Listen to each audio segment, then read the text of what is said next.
Donc salut à tous, j'espère que vous allez bien. Parce que moi, pas du tout. Il fait littéralement 3000 degrés dehors. Je fais le moindre mouvement, c'est comme si j'avais fait 2 heures de sport. Mes dessous de bras, c'est les calanques, fils de pute. De toute façon, c'est pas grave, hein. Maintenant j'ai trouvé une nouvelle technique. Je tente de nuit. Voilà. Si un jour je me fais assassiner par mes voisins, ben... vous savez pourquoi, hein. Bref, malgré tout, nouvelle vidéo sur un nouveau sujet que vous devez peut-être connaître. Ou alors pas du tout. Un peu de culture ça tue pas, hein. C'est pas très grave d'être une sous-personne, hein.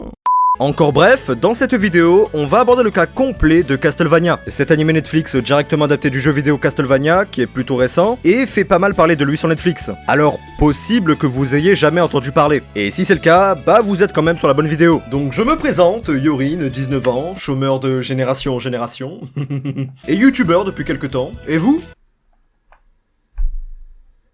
Comment ça vous jouez à Fortnite?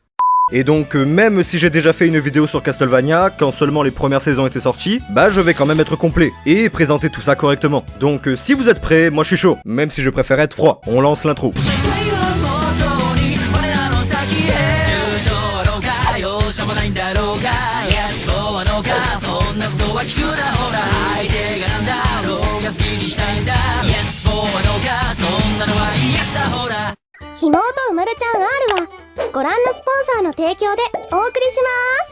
Et donc Castlevania est une œuvre qui a pour genre action, drame, fantasy, horreur et pour thème combat, gore et vampire. L'œuvre est basée sur le jeu vidéo Castlevania 3 Dracula's Curse, sorti en 1989, et Castlevania Valachi, ouais je crois que ça se prononce Valaki mais rien à foutre, sorti en 2005. La série animée est produite et diffusée par Netflix, avec un total de 4 saisons pour 32 épisodes. En gros de chez gros, mais pas autant que moi, l'histoire de Castlevania, du jeu et de la série nous fera d'abord suivre Lisa, une femme passionnée de chimie et de médecine, et le truc c'est qu'au loin de son village, on peut clairement apercevoir le château de Dracula, un vampire originel qui est là depuis hyper longtemps et connaît donc tous les secrets de ce monde. Donc Lisa est intéressée et y va pour percer plein de mystères, et permettre à la médecine de son époque de faire un grand pas dans les générations à venir. Donc elle va au château, elle y retrouve Dracula, mais bas les couilles. Elle a une détermination énorme, et même devant Dracula, elle va jusqu'au bout de son objectif. Et celui-ci se retrouve donc en grande admiration devant elle, et va finalement l'aider. Et au bout d'un moment, elle viendra même quotidiennement au château, et finira même par se marier avec Dracula. Après un bon moment, elle a accumulé plein de connaissances qui peuvent aider vraiment tout le monde, mais hélas, étant trop avancée sur son temps, elle a été accusée de sorcellerie. Donc c'est go au bûcher. Pour le coup, elle aura beaucoup plus chaud que moi, hein. Après perso, je l'aurais pas emmené au bûcher, hein. Je l'aurais emmené à la... cuisine. Donc elle est brûlée, bien sûr je tairai quelle époque de l'histoire ça me fait rappeler. Dracula, bien sûr, a une haine de malade, et décide de décimer toute l'humanité à l'aide de ces créatures de la nuit. Voilà à peu près le plot. Ce qui est maintenant de l'intrigue, ce qu'on va suivre tout le long, ça sera aux côtés de Trevor Belmont, un chasseur de vampires et dernier représentant de sa lignée, les Belmont, très connu pour leur connaissance contre les vampires et toute autre créature sanguinaire de la nuit. Et Trevor, vu qu'il n'en a rien à foutre, va défendre n'importe qui pourrait le payer pour tuer un vampire. Je pense clairement que ce mec serait une sorte de Snaptrox dans un monde fantastique, tellement il s'en fout de tout et il fait tout en mode Osef. Bref, c'est donc les aventures de Belmont, dans ce monde contrôlé par Dracula qui essaye de buter tout le monde, qu'on va suivre tout le long de l'aventure, rencontrer des personnes, en sauver d'autres, avec plein de trames scénaristiques qui comblera normalement n'importe quel amateur de fantasy. Mais j'ai envie d'en dire légèrement plus.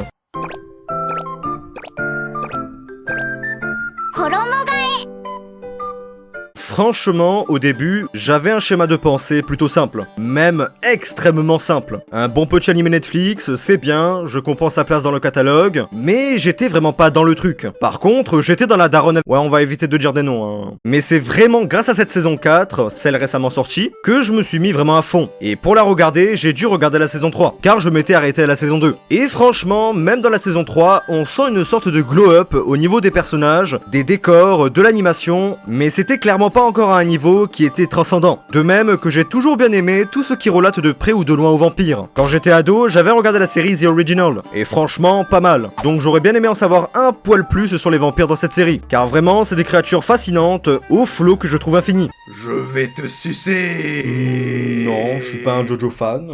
Le sang. Ah, let's go!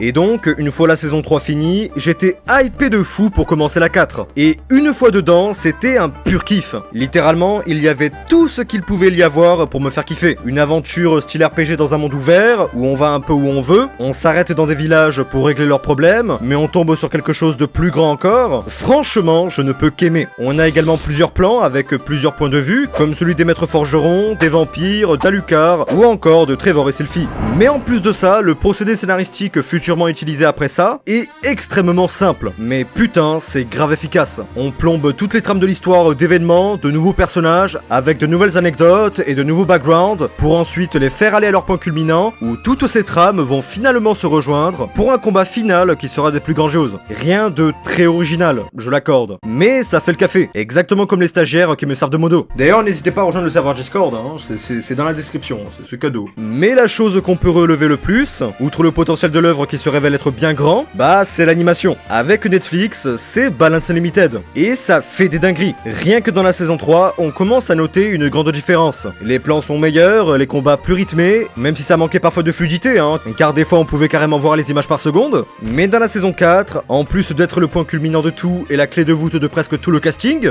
bah l'animation est plus qu'au rendez-vous. On a des plans époustouflants, des lumières hyper vives, belles au regard, un chara-design qui se veut bien mieux dessiné, avec un line art plus marqué, des expressions de visage bien meilleures, mais surtout les combats, la bagarre. C'était sûrement ce qui était le plus kiffant à voir dans tout ça. Toute cette beauté, dans un nombre d'FPS qu'on peine à suivre tellement ça va vite, et que l'OST vienne ensuite soulever tout ça, pour finalement faire le combat parfait de fin de jeu vidéo. Les effets de feu, de pouvoir vampirique, les coups d'épée, tout était parfait. Et franchement, j'aimerais être largement plus calé pour pouvoir vous décrire correctement, avec des mots, à quel point c'était splendide. C'est aussi joli qu'une marguerite dans un champ de peigne. Putain!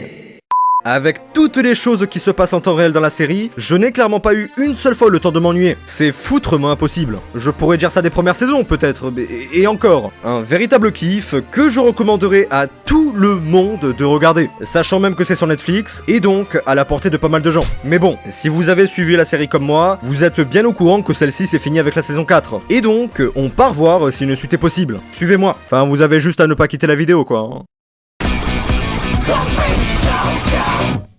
Bon, hélas, comme on a pu le voir à la fin de la saison 4, les aventures de Trevor Belmont et de tous les autres personnages qui l'accompagnent sont bel et bien finies. Il ne peut pas y avoir de suite à cette histoire, car la série a vraiment adapté les deux jeux sur lesquels la série se basait, donc Castlevania 3 et Castlevania Valachi, donc aucun moyen de suite pour Trevor, qui a eu quand même une bête d'happy end. Mine de rien, on peut vraiment rien regretter. Mais par contre, les aventures de Trevor Belmont sont finies, mais il n'est pas dit qu'on ne parle que de lui, car dans Castlevania les jeux, Trevor Belmont n'est qu'un membre de la lignée parmi tant d'autres. Donc il y a grave moyen de suivre un autre membre de la lignée, bien avant son extinction. Et donc suivre de nouvelles aventures avec une bête d'histoire et d'intrigue, et des personnages avec un flow surpuissant également. C'est une théorie que je m'étais faite avant, que de me dire que la suite ne serait pas la suite avec Trevor, mais avec un autre personnage de la famille, ou encore un autre perso de l'histoire de Belmont. Après tout, qui n'aurait pas envie d'en savoir plus sur tout le parcours de Saint-Germain? Un personnage plus que captivant. J'étais donc vraiment sûr que la série tournerait ainsi. Et j'ai eu raison. Quelques temps après, Netflix